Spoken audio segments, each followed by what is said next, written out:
So I tricked you. This is actually the undoctored version of that photo. And you're probably wondering who those two white men are standing next to these three Congolese men. These are Belgian colonial officials. And at the time this was taken, Belgium had colonized the Congo region. And King Leopold at the time was particularly interested in carving out a part of Africa for himself to make money. And he immediately realized that he could make a lot of money off of rubber because the Congo region was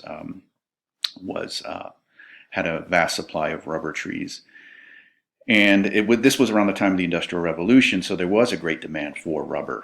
Um, because automobiles had been invented, and so they needed rubber for tires, but also for manufacturing and stuff like that.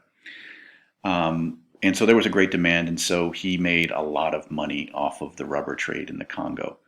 But he didn't have enough Belgian people in the Congo to work on these plantations.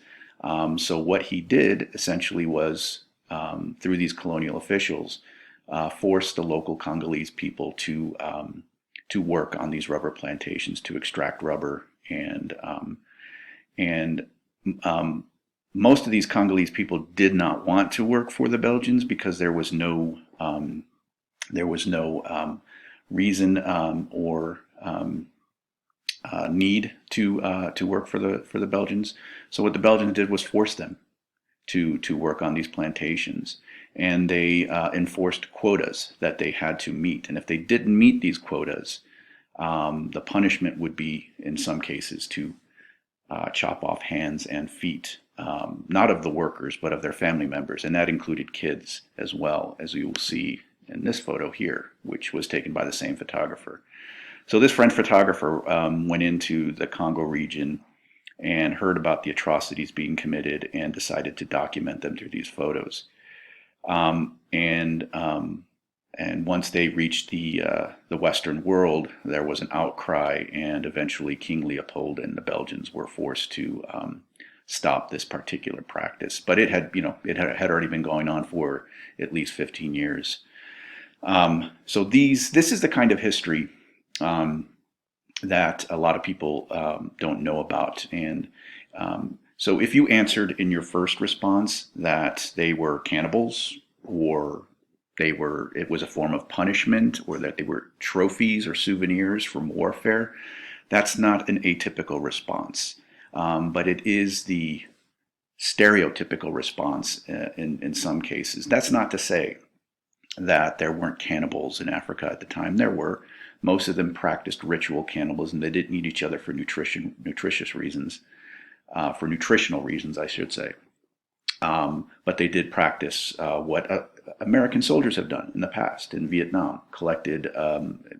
American soldiers in Vietnam would collect thumbs or ears from fallen, dead Vietnamese soldiers and collect them as these war relics.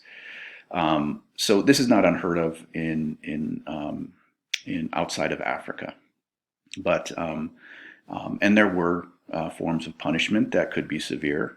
But this is what Chimamanda Ngozi Adichie in her TED Talk would call the single story. This is the story we always get of Africa: that they are violent, that they are poverty stricken, that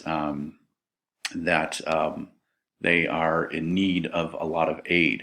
And some of these are true, yes, but it is the overarching picture that we get of the continent. So this was, an exercise in getting you to think in terms of how we view the African continent and its people in a stereotypical fashion. And a lot of this, I guess, is perpetuated by media coverage of the continent.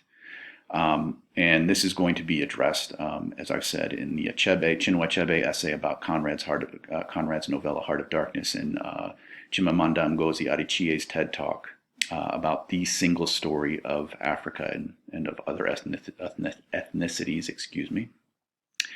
And in the Piper's essay focusing on Bob Geldof and his Band-Aid effort to provide aid to Ethiopia.